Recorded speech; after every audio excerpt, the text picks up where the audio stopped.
bu ñu amee chance su fekke ko ba dajale fi mbooloo mu toll nii wareef la ci ñun ñu fexe ba waxtaan wi génne ay orientation yu am solo ci fi ñu bëgg a jëm ak yéen fi ñu war a ànd jëm ñun ñëpp. kon maa ngi nuyu ñëpp di commencer nuyoo bi ci samay nijaay séeréer bëgg cere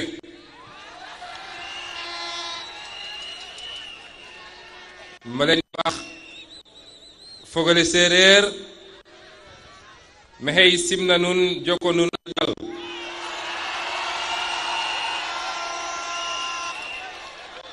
ñoom nag dañoo bëgg cere ba dañu naan foqale ma dellu nuyu samay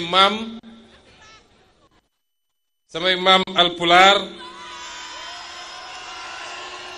ma wax leen ni mi salmini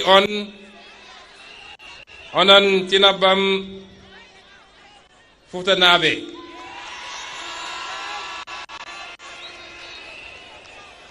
ma nuyu nag samay voisin wala samay mbokk di samay mbokk soose ñu leen di tooñ naan duñu soosal kenn waaye man de soosal nañ ma ba mu tooy xepp mbanding seeju kool mbanding koldankol mbal konton na un sewonta fanfang un sewonta ala dokola ala barka ma dellu it di nuyu nag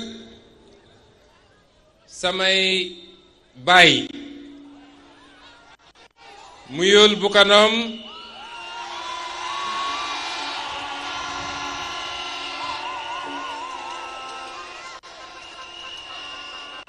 muyul bukanom kati Casamance kadalaw mi kabiring Casamance di kambombi sindowlal ñomre sawul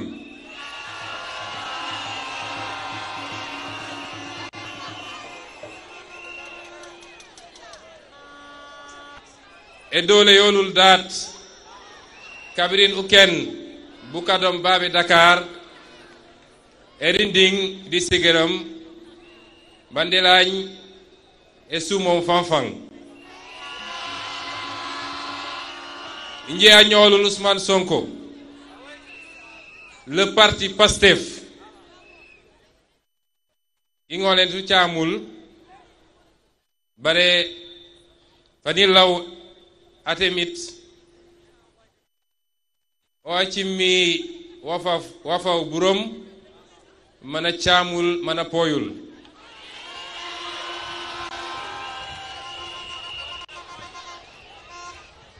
mbokk yi ñu fas yéene waxtaan ci lu gàtt ni ma ko waxee yeneen xeet yépp nag yeneen waaso yépp maa ngi leen di nuyu ci sama xol ci seeni làkk waaye di leen wax nag ni lii rekk mooy Sénégal bokk na ci li ma gën a neex man mii lu raw Pastef en tant que parti waaye man mii en tant que personne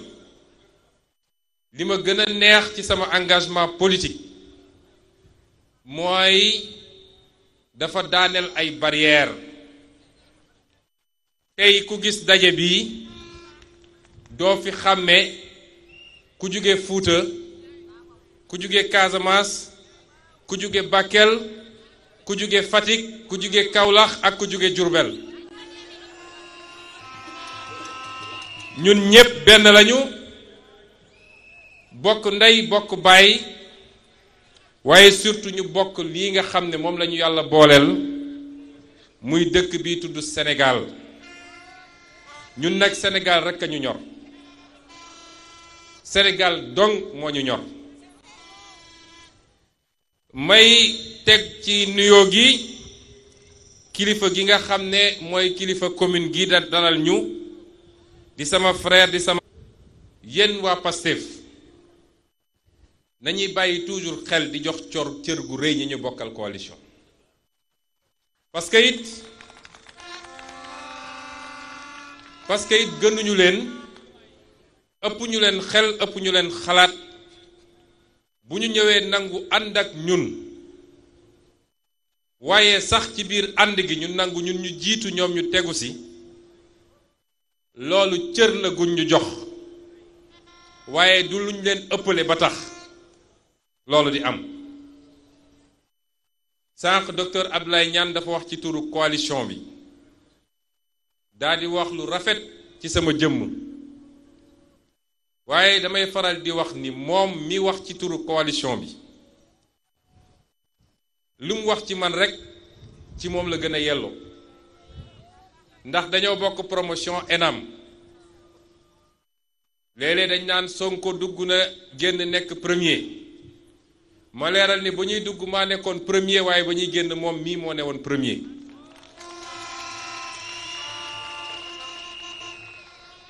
ñu bokk doon liggéey impôt mu jóge fa ma jóge fa ci anam yu wute tey muy expert fiscal may expert fiscal muy professeur di jàngale université Bambey yor cabinet kon kooku bu taxawee ne topp naa ci gannaaw Ousmane Sonko dafa gëm yàlla nangu li yàlla dogal ba pare nangu wàcce boppam noonu mu amee ci moom la amee ci ñi toog fii ñëpp muy professeur Sall bu AMERDES di professeur à l'université de Bambey muy Adja Blondin Diop ingénieur en télécom muy Goudiaby bu Dakar Dem Dikk syndicaliste nga xam ne ñépp xam nañ ko jarul ma koy présenter muy Jiméra mi nga xam ne moo fi toogal suñu naataangoo yoonu askan wi di Madieye Mbodj kenn du leen présenter ak ñeneen ñi ñu fi teewal ñépp parce que coalition bi yaatu na waaye it personne ressource yi nga xam ne neewuñu ci biir politique ñépp naw leen ci combat de principe bi ñuy def fii biir Sénégal te ñu am ci ñoom lu kenn amul defe na parce que mun nañ ne bokk nañu ci les rares yoo xam ne bu ñu wootee ñu ñëw toog ma ci cité suñu doyen Mody Niang mii toog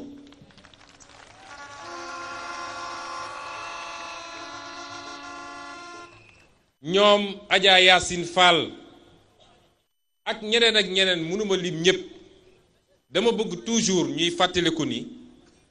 ñooñu dañoo ànd ak ñoom ci politique ñuy suñuy nawle di ay gor nu nit ñu war a ji ngir ngor suñu digganteek ñoom looloo andi ba ñenn ci ñoom gis ni war nañoo mën a passer sax beneen étape mooy nu ñuy def ba lépp ñu dajale ko mu doon benn kuréel ak benn parti politique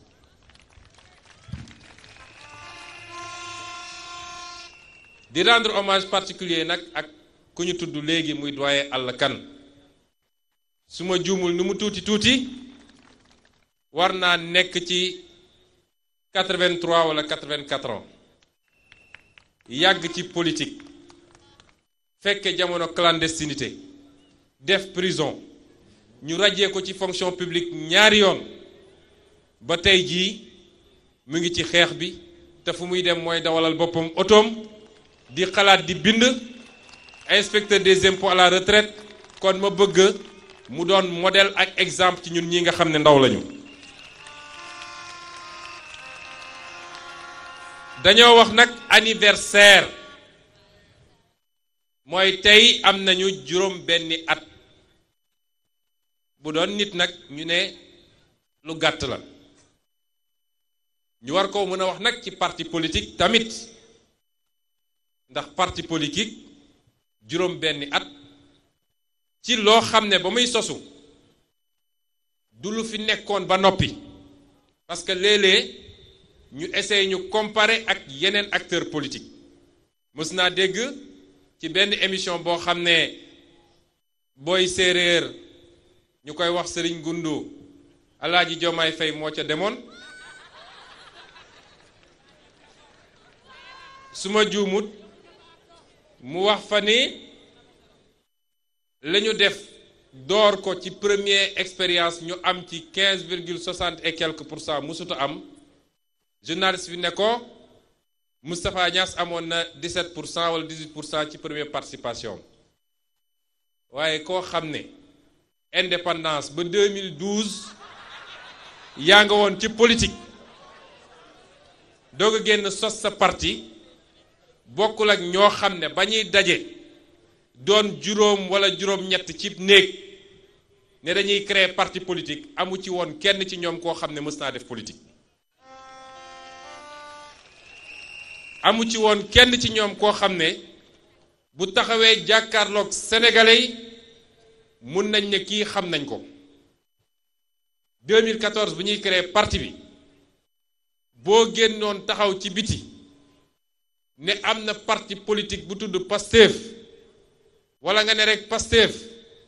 dañu naan xanaa ab daayira la waaye duñu xalaat ni parti politique la boo taxawoon ne ka jiite parti bi Ousmane Sonko la tudd dañ la naan foo waa kook fu mu jóge kon loolu bokkul ak ñu newoon ci politique nekk ci parti politique bu mag di fa raam ba parti ba am tur nga nekk député wala nga nekk ministre d'État premier ministre profitoo ci nag loo mën a teq ko dem denc ci ay compte boo demee ba ne àndatuma ak ñoom génn créer parti politique ñaar yooyu bokkuñu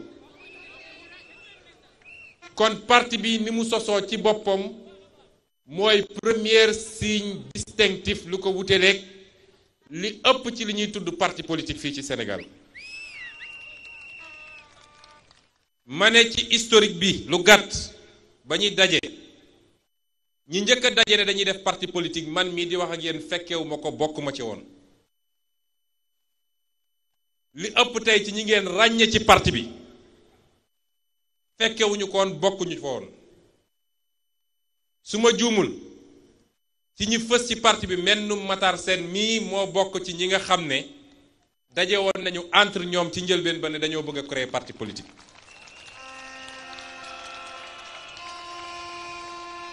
ba ñuy ñëw di ñu fekk ci ñun ñëw jël si ñu ne dañoo bëgg ngeen ñëw bokk ci suñu projet parti politique boobu demoon nañu ba retenir sax date pour dem assemblée générale kon Pastef est parti du néant politique dara new fa woon bi ñuy sos parti ba ñu daje waxtaan ba jàpp date dem le 4 janvier 2014 amphithéâtre université pour amphi ba mën a xaw a fees tuuti sax kenn ku ne ci ñun la nga xamoon ci étudiant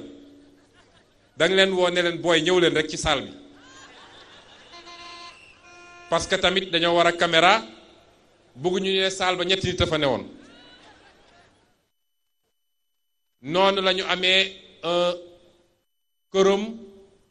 wala une salle boo xam ne defe naa 84 personnes ñoo fa newoon ci assemblée générale boobu ñu taxawal parti bu tudd Patriotes du Sénégal pour le travail, l'éthique et la fraternité.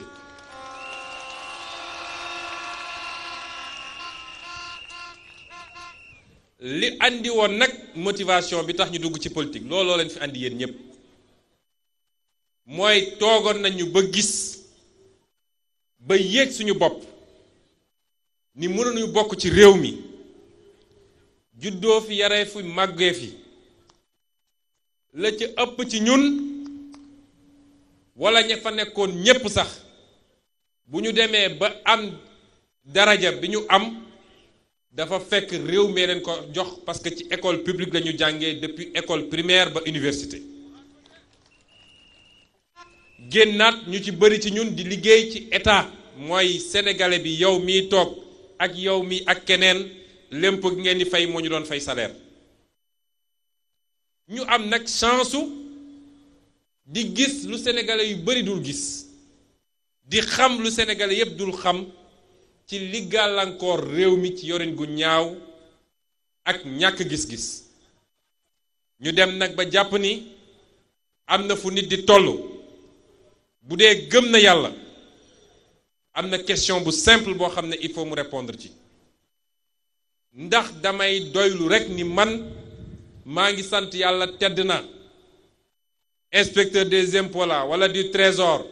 wala douane laa nekk wala magistrat la wala avocat la wala commerçant la boo xam ne macha allah yàlla defal na ma wërsëg wala entrepreneur la wala enseignant la ak loo munti jël ci ay liggéey yoo xam ne yàlla defal na ci nit barke nga nekkoon sama yoon nekkatul ci la ca ne wala nag dangay dellusi ne nag yàlla bu la tànnalee réew mi di Sénégal dafa am lu tax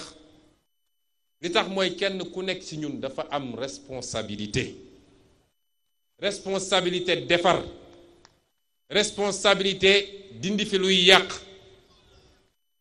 kullukum ra'in la xadis bi wax kenn ku nekk ci yéen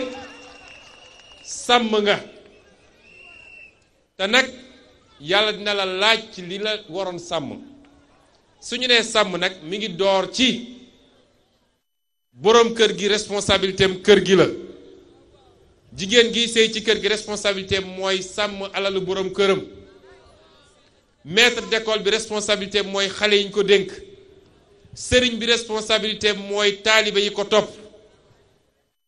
fonctionnaire bi responsabilité mooy contrat bi mu signé engagement bi chef d'état bi nag engagement mooy réew mi moo tax man de yërëm naa sam bopp torop de waaye léeg-léeg nga gis nit ñu dénk ko mu yoree ko benn xeet yorin bi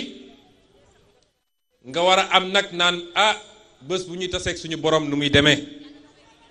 15 millions de sénégalais dénk la 15 millions de sénégalais am yaakaar ci yow nga ñëw wër Sénégal yépp diggee ba dugg boîte vocale waaye yemul ci loolu bu doon da nga diggee rek ñu jox la sax waaye nga xam ni digge gi mënu la kaa jox nga piéger système électoral bi foqati victoire bi ñu ne la réew maa ngi nii budget baa ngi nii administration ngi nii lépp a ngi nii nga dem tëdd di nelaw di gundaandaat ak sa njaboot loolu responsabilité bu rëy la kon responsabilité boobu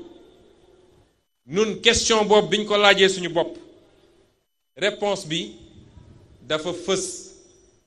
mooy dafa jot mu am ab génération ci Sénégal toujours damay wax ni génération nag notion la boo xam ne ni ma koy définir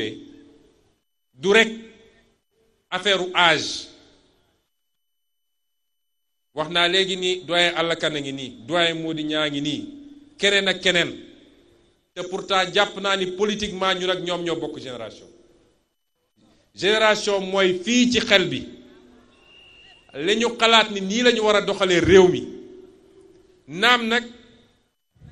loxo ndaw ñi moo ci war a ëpp parce que la force motrice du changement se trouve dans la jeunesse changement qualitatif boo mus a gis ci diine comme ci mbirum àdduna ay ndaw a ko yenu tey foo gis révolution ci àdduna bi muy Liban muy Irak muy Hong Kong muy France bee ngeen di dégg gilets jaunes yi muy Soudan muy Algérie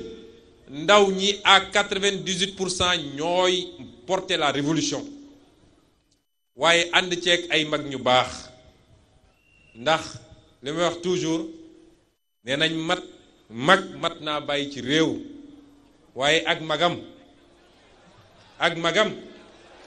ndax am na mag yoo xam ne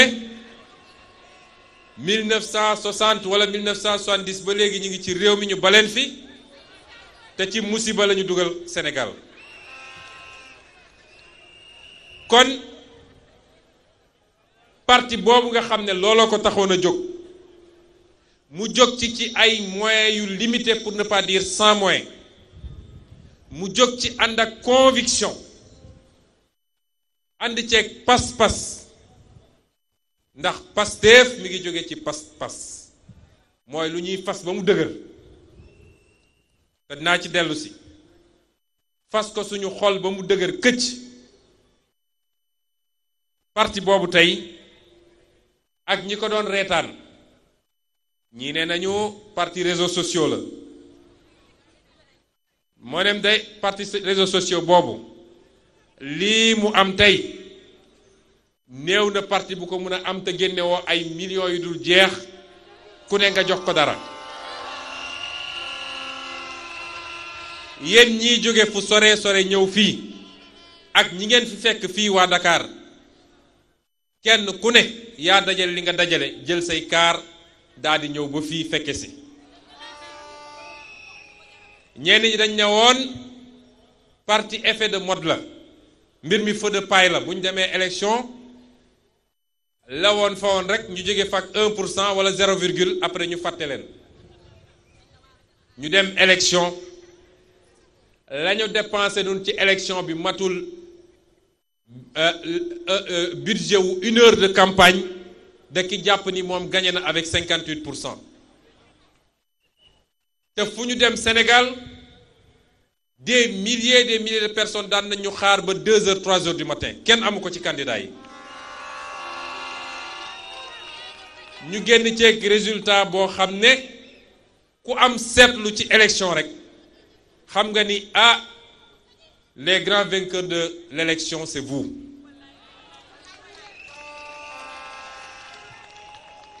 kon parti boobu tey la ñuy màggal waaye du ñu màggal parti bi yéen militants yi la ñuy màggal yéen la ñuy sargal parce que yéen a def liggéey bi du nuñ. Vous les militants, je tiens à vous rendre un hommage vibrant. yow le jeune militant nga xam ni yaa ngi confronté wu ak l'équation de ton avenir amaana bëri na sa biir koñ ko la naan yaa ngi toogal fi di topp Sonko rek moom li muy am na ko ba noppi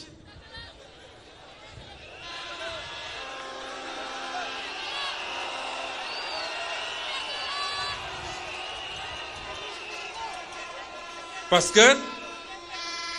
yéen a ma gën a xam waxinu sénégalais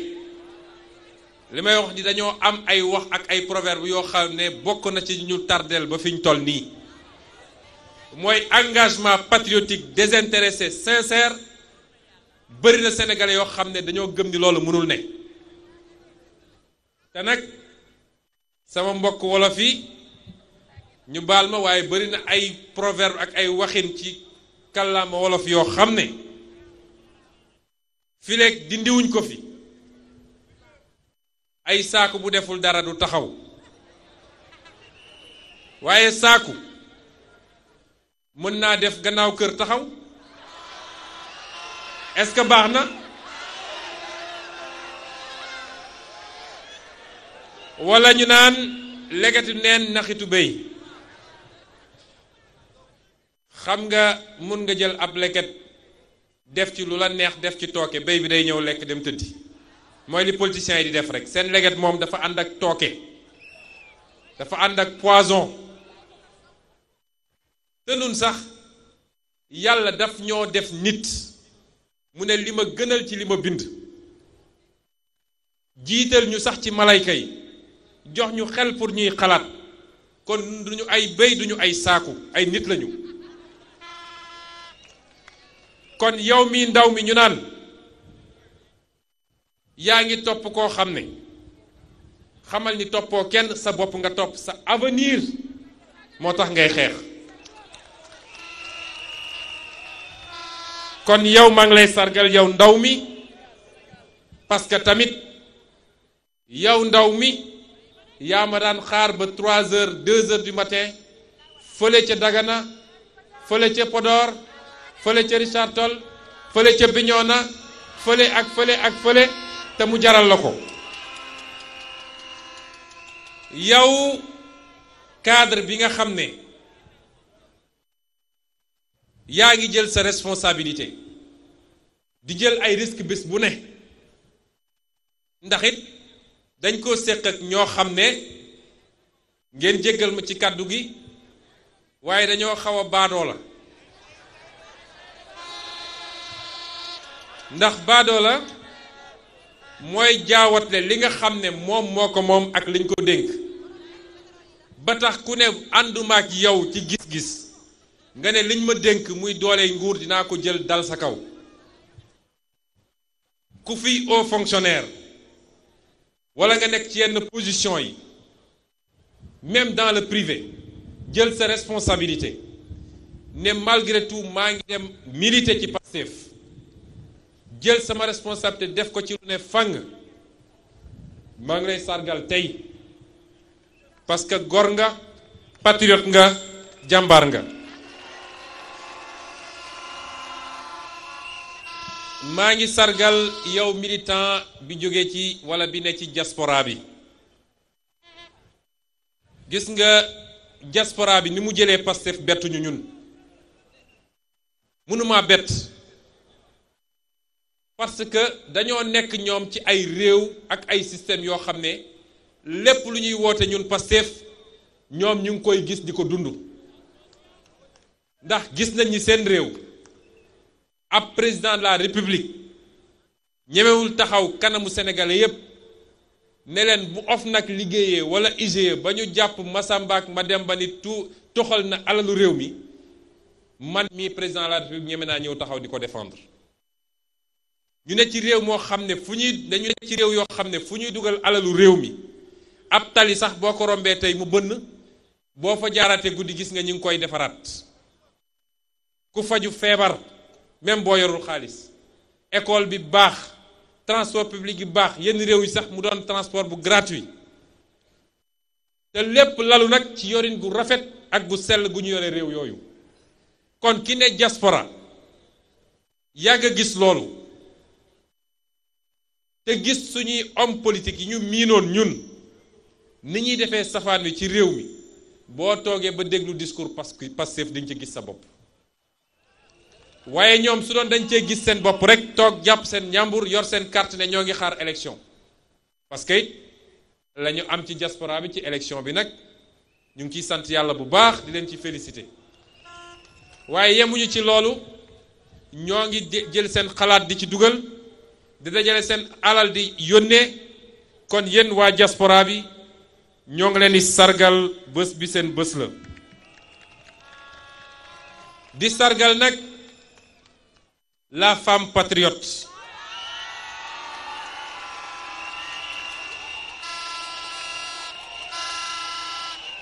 di sargal la femme patriote ndax nun dañuy yéemu ci seen taxawaay yéen jigéen ñi wóor na ma délégation yu bari yu jóge fu sori boo doon càmbar jigéen ñee ci ëpp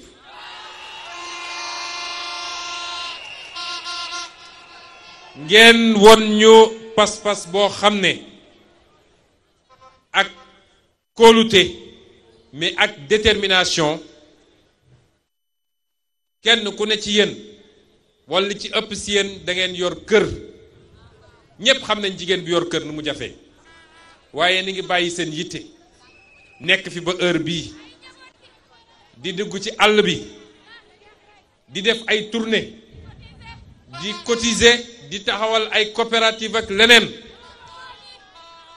ñu ngi leen di gërëm di leen sant waaye di gërëm seen borom kër ndax buñ ko nanguwul woon du ngeen am taxawaay bi ngeen am kon yéen jigéen ñi xam leen ni nous comptons beaucoup sur vous dama naan ku bëgg a defar réew man de saa su ne ma ne suñ ma dénkoon réew mi est-ce que sax ministre yëpp du ñu nekk jigéen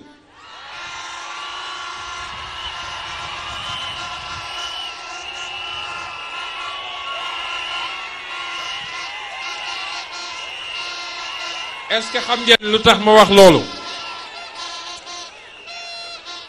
bu ma góor ñi mere naka mais est-ce que xam ngeen li tax ma wax loolu yéen a gën a fiable ci mbirum alal xam ngeen détournement yi bëri na ci réew mi rapport yi bëri na waaye néew na ngeen dégg ci jigéen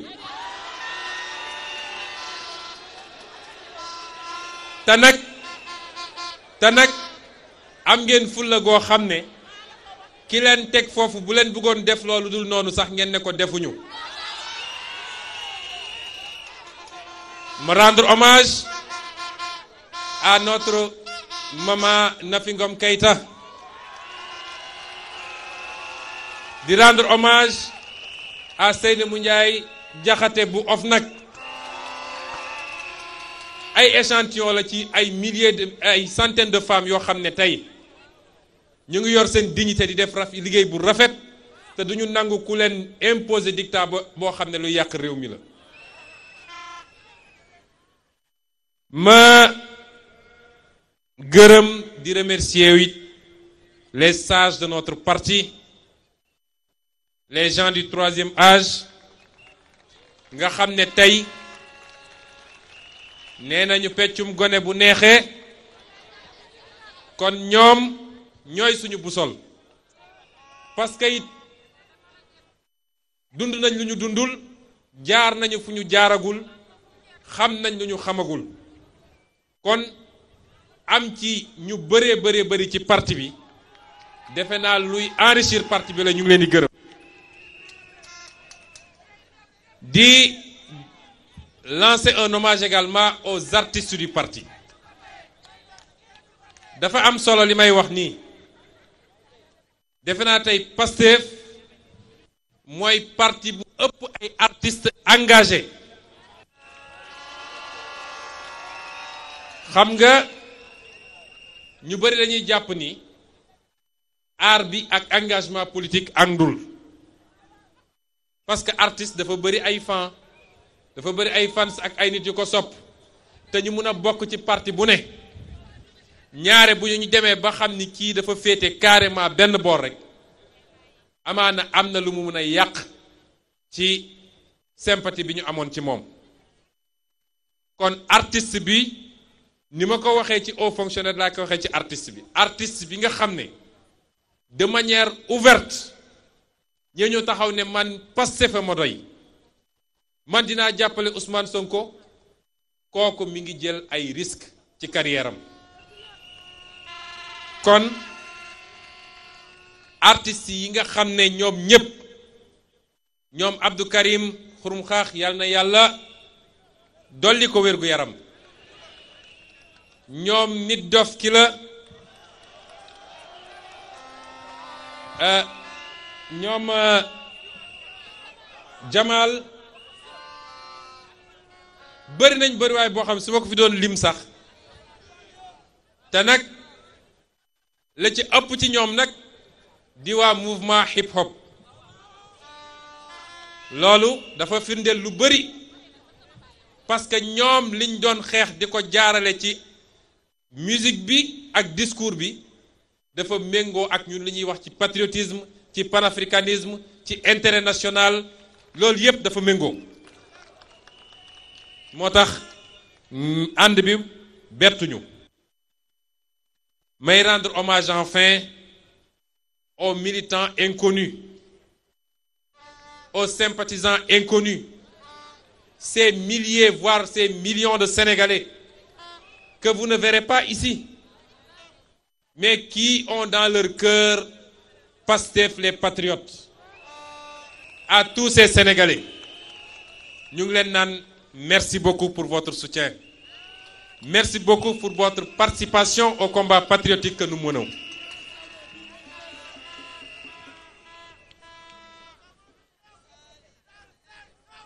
may wax ni nag ñooñu ñépp ma wax résultat yi ñu am sànq te ma wax ko sànq lii yéen ñi yéen a tax ñu am ko vous avez su faire preuve d'ingéniosité là où les moyens ont manqué ñu ne poste bi dara newu ci bàyyi ngeen loolu yépp sacrifié wu jël seeni dërëm ak dërëm daje ko waaye dem defi porte à porte. Vous avez su conquérir le cœur des Sénégalais ci nan ci reboisement yi ngeen di def ci àll bi ñépp xam nañ ni bokk na ci risque yi gën a rëy yi nga xam ne mu ngi guetter le Sénégal te ma wax ko ci sama livre bi mooy déboisement sauvage bi nga xam ne am na ci nan ci désherbage yi opération désherbage yi ngeen di def ci quartier yi gannaaw nawet bi ngeen jël seeni ileer ak seeni ngoos-ngoos di génne ñax yi di assainir ci naka désherbage ak nettoyage yi ngeen di def ci école publique yi gis ngeen mbokk yi yàlla dafa maandu yàlla kenn du moom li tax ma ne yàlla dafa maandu gis ngeen yooyu yépp ngeen dajale di def moo tax waa ji bi mu demee ba ne dafa bëgg a toppandoo yàlla da koo nattu fëgg boppam mu choisir le 4 janvier anniversaire de Pastef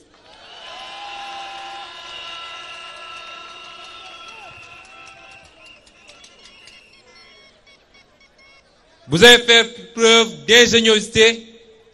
de civisme, de citoyenneté et de patriotisme en organisant des journées de consultation médicale gratuites partout dans le Sénégal. Vous avez su faire preuve des mêmes qualités en organisant régulièrement des cérémonies de don de sang un peu partout au Sénégal. Barki Demb, le mujjee ci Kédougou. C'est une fierté pour nous. Ça, su ma toogee gis benn titre ñu ne les militants de PASTEF sauvent la banque de sang ici. Les militants de PASTEF organisent des consultations médicales gratuites là-bas. te loolu lépp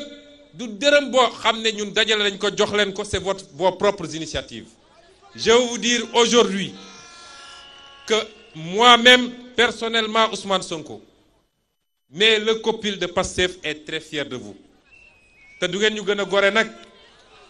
dinañu fexe ba fierté boobu ñu am ci yéen ngeen am fierté bu ko raw ci ñun saa su ne.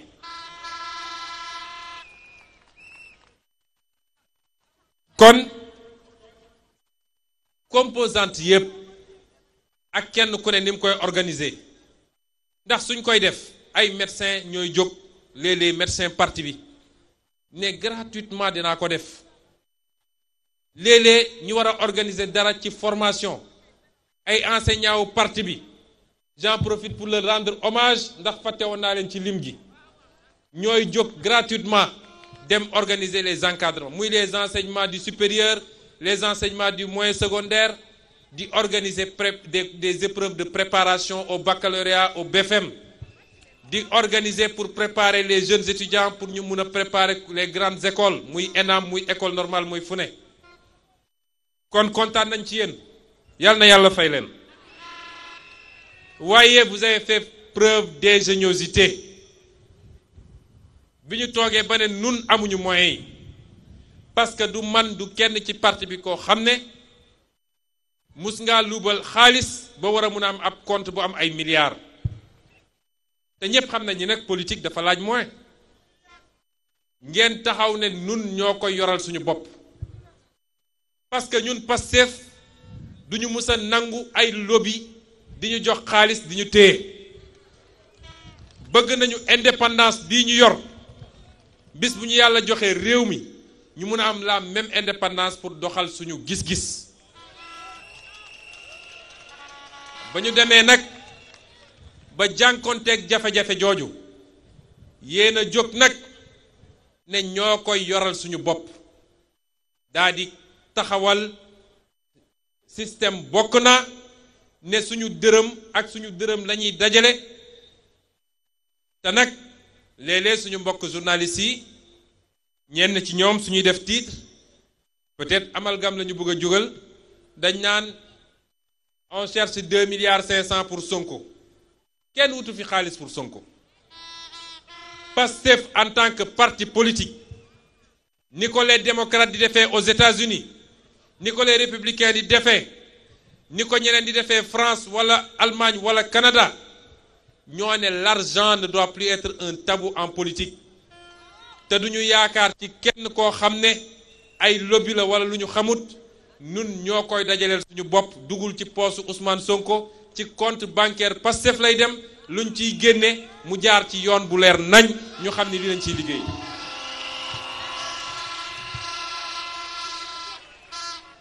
Kon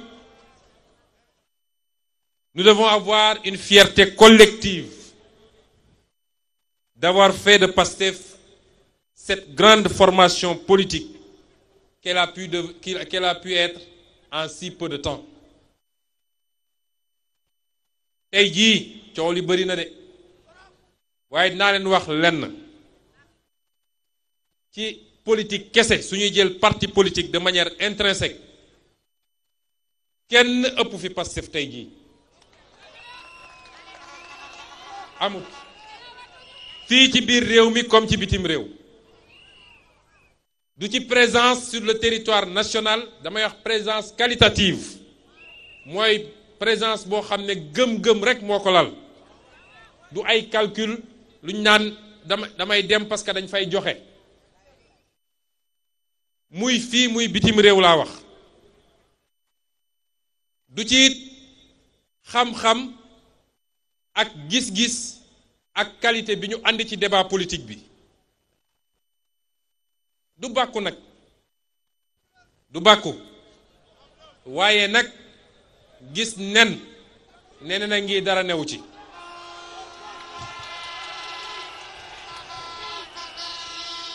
loolu dama bëgg ngeen xam ko nous devons avoir cette fierté collective parce que ñun ñoo ko tabax kenn ku nekk ci yéen danga ci andi sa contribution mu jóge ci juróom benn wala juróom ñaar yi ko sumboon ba tey les milliers et les milliers que nous sommes à chaque moment des gens sont venus s'ajouter et chacun et chacune d'entre vous a apporté en qualité et en quantité pour que Pastef soit ce qu'il est aujourd'hui.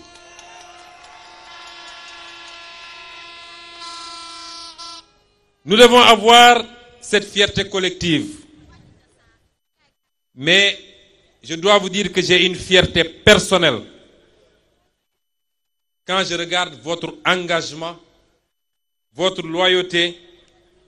votre détermination à faire face aux attaques les plus sordides et aux tentatives de déstabilisation dont notre parti a été l'objet. Bi ñu dooree ba léegi, nous sommes le parti politique et je peux dire modestement que je suis le leader politique le plus diabolisé du Sénégal.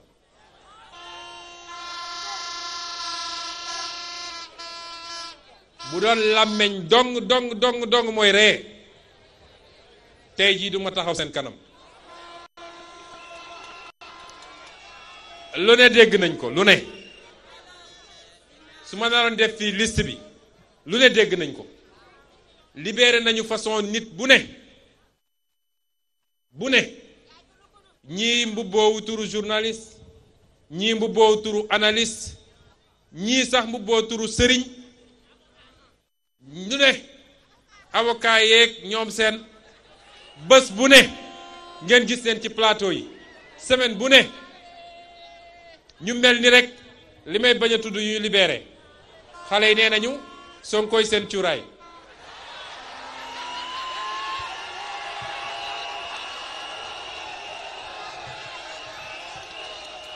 mais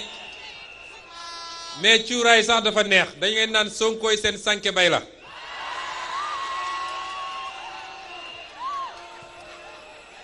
ñi xamul sànke bay la benn garab la boo xam ne noonu ba ñuy neex gone Ziguinchor ngoon gone dañ koy dem dagg ndax boo ko tegee ci palanteer bi ak ci bunt bi yooyu duñu dugg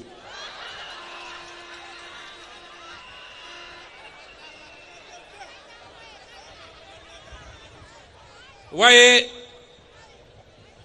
lu ne def nañ ko wër nañ dem ci kër sëriñ su bari ne leen waa ji benn musiba la boo xam ne benn terroriste boo xam ne bis bu ngeen ko joxee réew mi gàmmu dootu fi am màggal dootu fi am ak leneen waaye tey jii may delloo njukkal suñuy kilifa diine ñoom ñëpp xam nañ ni lañ doon wax yépp dara amu ci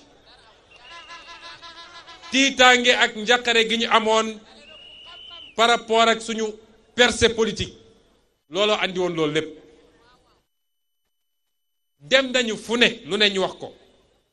dem nañ sax ba dégg fii ay artistes naan bis buñ ko falee kenn dootul baali kenn dootul sol mini-jupe man li sama yoon ci mini-jupe ak baalu jàmbur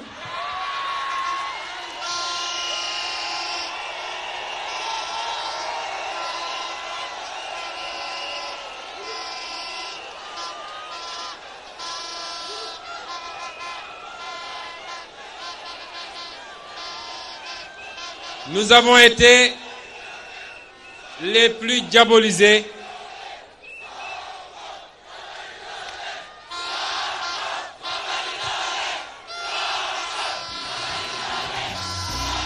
merci jërëjëf waaye bu yemoon ci loolu rek bañ demee ba xam ni loolu mënunoo téye ndax nag ku mus a jóg rek teg sa tànk ci dëgg ku ko mus a def jaar nga fii lu ne waxal nañ la ko waaye bu dee dëgg ngay woote mi ngi ci yow gannaaw yàlla kenn mënul tere nga yegg fi nga war a yegg bañ demee ba xam ni loolu sottiwul nag ca lañ ne nañu ut yeneen pexe mooy nañ ko faagaagal nañu monter ay dossier nañu def ak ñeneen ci ay leader politique nañu monter ay dossier faagaagal ko xool nu ñuy fexee ba caabi féete ko gannaaw wala ñu fexe ba am lu ñuy modifier ci ay loi ngir fii ak 2024 rek bu mun a taxaw nekk candidat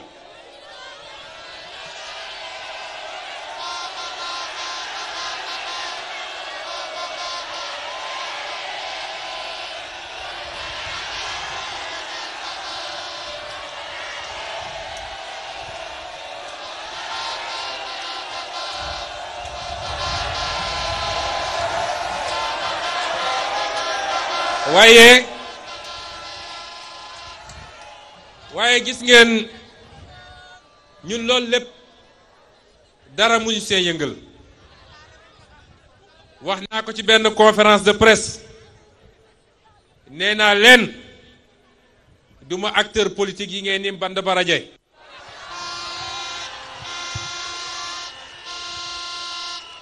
est-ce que xam ngeen li tax ma wax leen loolu gaa am na lu tuuti lu ñu yàlla may ci fit nag ñu ngi koy sant bu baax ci loolu waaye li ñu gën a may fit mooy daf ma leer ni bu ma wëlbatikoo naa leen gis yéen ñii ñëpp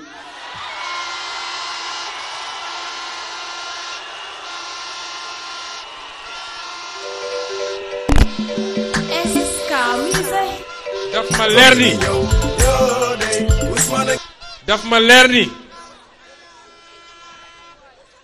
Fuuta ba Casamance Dakar ba Tambacounda li ne ci diggante bi yépp ak les milliers et les milliers de Sénégalais les millions et millions de Sénégalais rawatina nag les jeunes cause bii nga xam ne moo ñu tax a jóg ku ñu bëgg a jaay doole ci lu dul dëgg te tegoo ko lu dul ni lii duma nangu mu yegg bu jaree ñu joxe suñu bakkan daañ ko joxe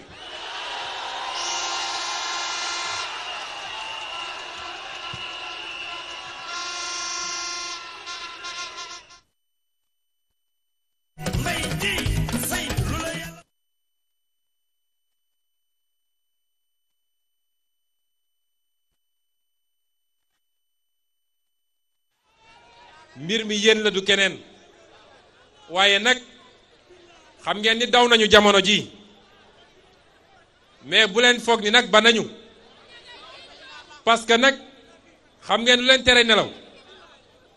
xam ngeen lu leen tiital yi ñuy wax ni yépp ay caaxaan la ay troisième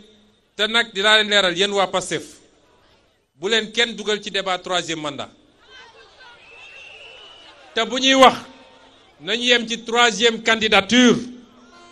parce que troisième candidature ak troisième mandat bokkut président Abdoulaye defoon na troisième candidature est-ce que am na troisième mandat yooyu yëpp sémantiquement lu ñuy essayer dugal ci bopp nit ñi la pour gëmloo ni waa ji bu jaxase woon carte gi conseil constitutionnel am nga xam ne moo ko moom validé bu demee dafay gagné nun liñ koy wax mooy peuple sénégalais ci boppam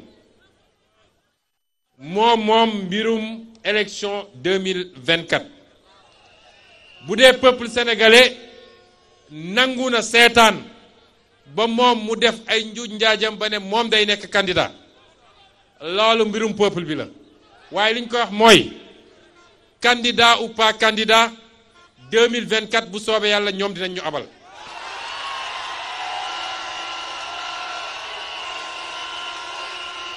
te balaa mu doon neex nag mu takk fitam ba def lu muy def ne moom candidat la kon ñu woyal ko yam dinañ ko fañ ba mu tàng jër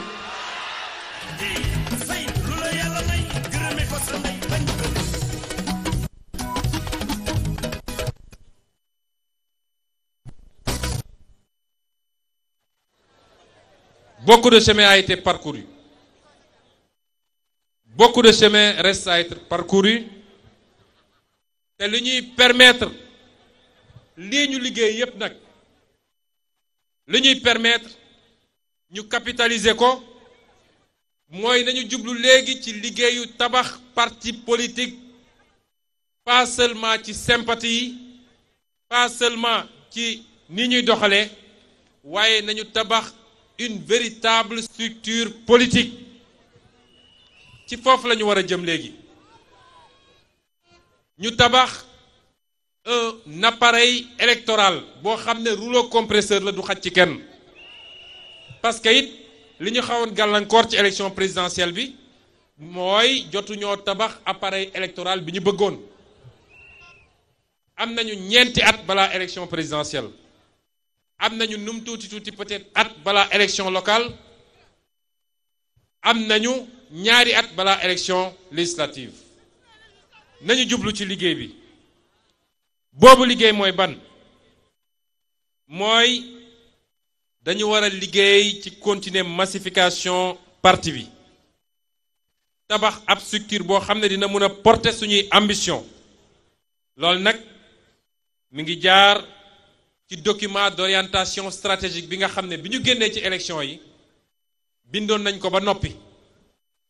naam liñ ci bëggoon def jotuñu koo def waaye ñu ngi koy defaraat te dinañ ko partager ak yéen base bi yépp document boobu mooy wax bis ni ki tey ba 2024 yan mooy étape yi ak étape bu ne naka lañ ci war a demee ñaareel bi mooy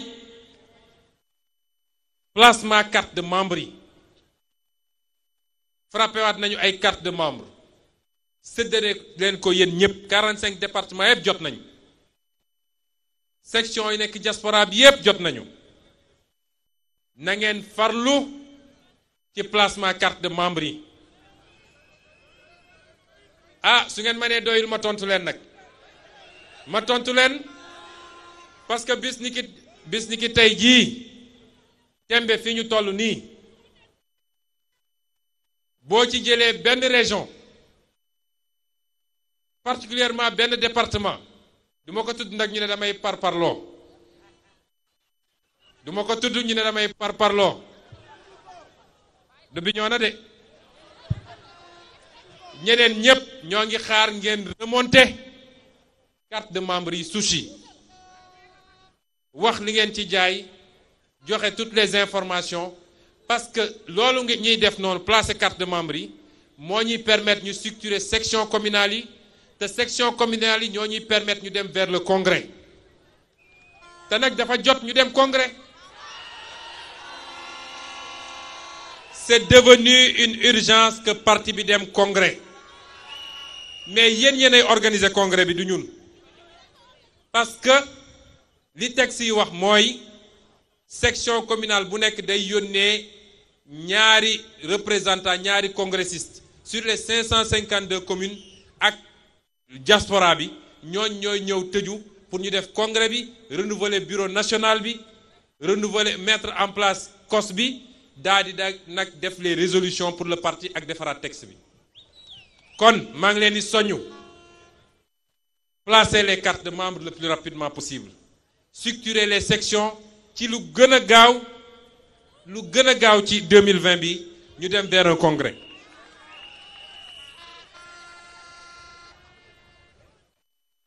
Chers militants, chères militantes, le peuple sénégalais devient de plus en plus mature, de plus en plus exigeant, de plus en plus porteur d'aspiration au progrès social. Nous devons continuer à investir le terrain et parler aux Sénégalais de tous bords, dans tous les coins et recoins du Sénégal et de la diaspora. Que rien ne vous distrait. Vous êtes détenteur d'une vision claire et limpide. Vision bi nga xam ne moom la ñu am ñun Pastef ànd kook suñu coalition pour le Sénégal, c'est la meilleure vision pour ce pays. Vous êtes détenteur d'une vision claire et limpide. waaye li gën a neex programme bi ñu am ñun pour ce pays liggéey ci ak suñuy nawle c'est le meilleur programme pour le Sénégal. kon loolu boo ko yoree yorit am chance su tey sénégalais yi ku ko wax ak ku ko waxul amul sénégalais bu la naan d'accorduma ak ñoom xanaa kay dama jiital yeneen critère ba far fii bañ nañ ko ba nous sommes les seuls boo xam ne on met notre programme sur la place publique ne leen on est prêt à en débattre avec tout le monde ku wóolu sa bopp rek ñëwal loolu bu ngeen ko amee tasaaroo leen ci biir dëkk bi dem leen fekki sénégalais yi le travail de sensibilisation et de massification. Allez trouver tous les Sénégalais. Allez trouver l'agriculteur baykat bi bay ba noppi am njaqare ndax xamul fu muy jaar xamul ku muy jaay. Allez trouver la ménagère mi nga xam ne saa su demee marché mi ngi naan 5000 francs yi may yóbbu naka laay def ba jënd ci lu mat naka laay def ba ndugg lu ci mat. Allez trouver le jeune bi nga xam ne jaaxle tax na muy xalaat jël gaal di jël risque wala mu topp désert bi ne maa ngi dem vers l'aventure. Allez trouver l'intellectuel ambitieux nga xam ne am na ay xalaat am na gis-gis xamul fu mu koy jaare ak nu mu koy exprimer. Allez trouver l'entrepreneur inquiet nga xam ne mi ngi ci biir réew mi waaye gan la ci biir réew mi marché public yépp ñu jël ko jox ko waa bitim réew moom mu toog di xaar weccet bi. Allez trouver le malade angoissé nga xam ne feebar na te su demee ci hôpitaux yi ñu teg ko ci biti ne ko lal amul wala fayoo wala leneen lu mel noonu. Allez trouver le pêcheur dépassé nga xam ne tey su duggee ci géej gi dootu fi fekk jën parce que signé nañu ay accord de pêche bateau tubaab bi ñëw duñu respecter benn norme daal di jël yépp yóbbu bitim réew. Allez trouver l'homme de tenue alkaati bi militaire bi nga xam ne amul kàddu mënul wax te lañ koy fay boo moytul mënu cee fay sax courant gi nga xam ne yokk nañ ko. Allez trouver le commerçant livré à lui-même nga xam ne tey libéralisation sauvage tax na ba liñ fi andi ci li jóge bitim réew te ñoom bëggatuñu sax bàyyi Sénégal yi dem jënd andi waaye ñoom ñooy ñëw def seeni grande surface tax na ba commerçant bi xamatul fu mu jëm. Allez trouver l'industriel surchargé ndax industriel boo xam ne munoo compétitif ni à l'intérieur ni à l'étranger parce que courant bi cher na taxes yi bëri na leneen ak leneen ñooñu ñëpp ak keneen ku ma limul le transporteur ak keneen ak keneen dem leen vers ces gens-là et parlez-leur. Vous avez le message qu'il faut. sàmmkat bi mënumaa lim profession yépp dem leen fekki ñooñu dem leen waxtaan ak ñoom dem leen porter leen le message qualitatif de Pastef et vous vous rendrez compte qu'en 2024 nous n'aurons même pas besoin de battre campagne et nous gagnerons.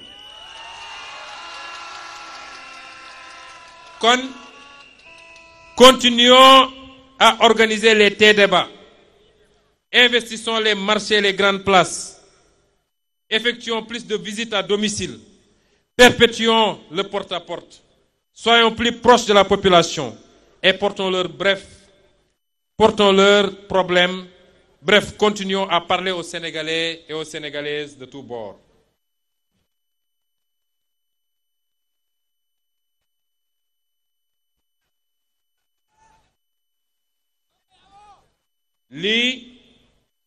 C'était entre autres quelques-uns des messages que je tenais à vous livrer. Voyez, dinaa leen wax nit ni Pastef dafa dépasser aujourd'hui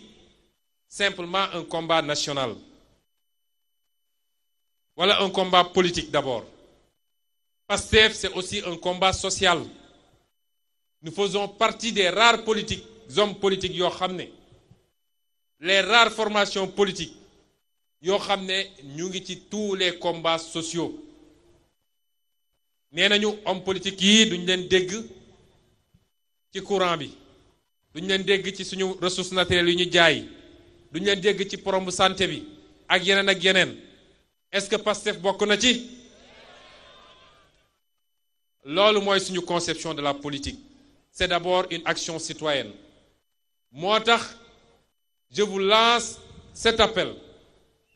na ngeen participer à tous les combats sociaux fu ñu woote ci loo xam ne njëriñu réew mi la mobilisez-vous massivement dem bokk ci bu leen ci kenn dindi parce que c'est notre combat avant tout lu ñuy def ci ñoo lànk wala ci aar lu ñu bokk ci beneen plateforme parce que bokk na ci ñuy fexe ba casser les dynamiques mooy dañuy gëmloo ni waaw lii politiciens waruñu cee dugg buñ ci duggee nii et cetera lan mooy différence entre l'acteur politique et le citoyen bu leen ci kenn dindi participer à tous les combats sociaux et je rends hommage à tous ceux qui sont interpellés injustement. En tête de file, notre frère Guy Marius Sagna.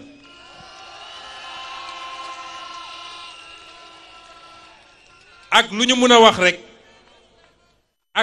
wax rek d'abord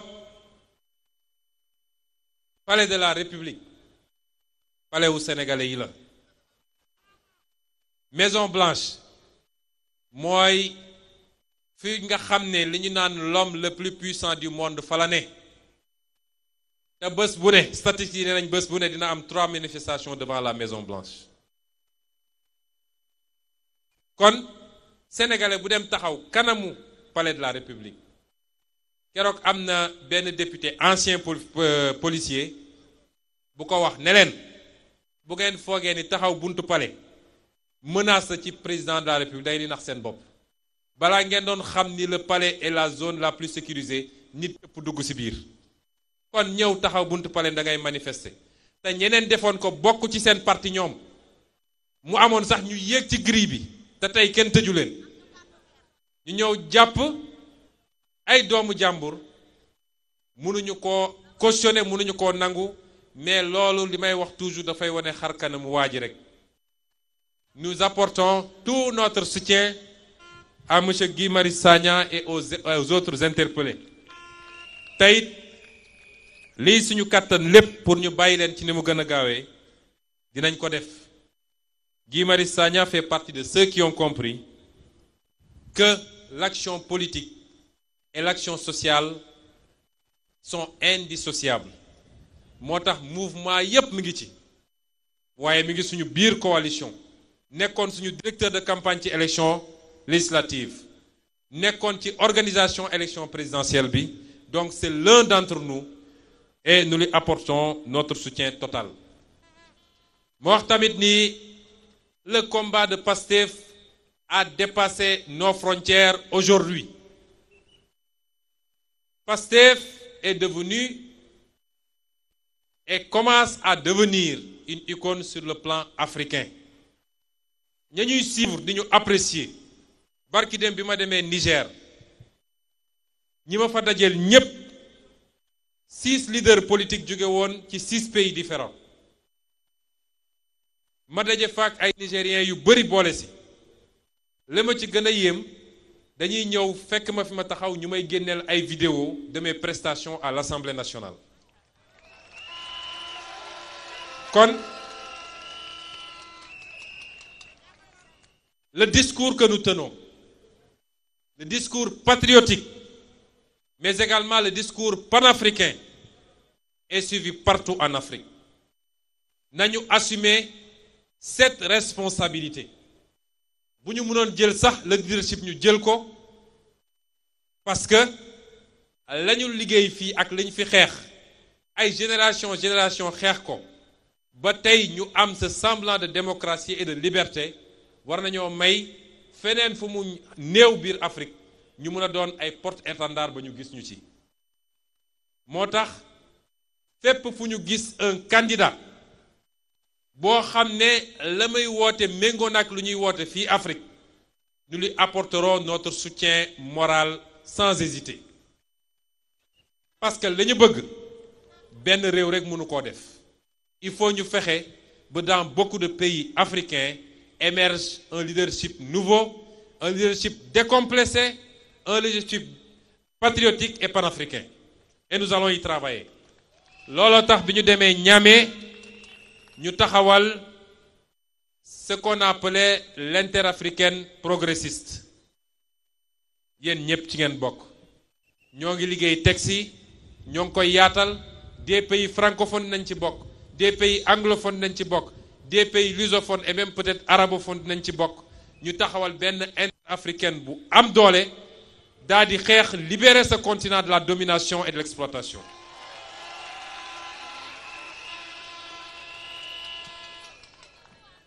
Je terminerai mon propos par dire que lii ñu fi wax yépp nag sénégalais yépp xaj nañ ci. Je lance un appel à tous les Sénégalais et à toutes les Sénégalaises. Nous sommes à un tournant stratégique pour notre pays. Kenn ku nekk nag mën nga seet naka ngay engagé woo ak ban type d'engagement. Mais engagement dafa jot.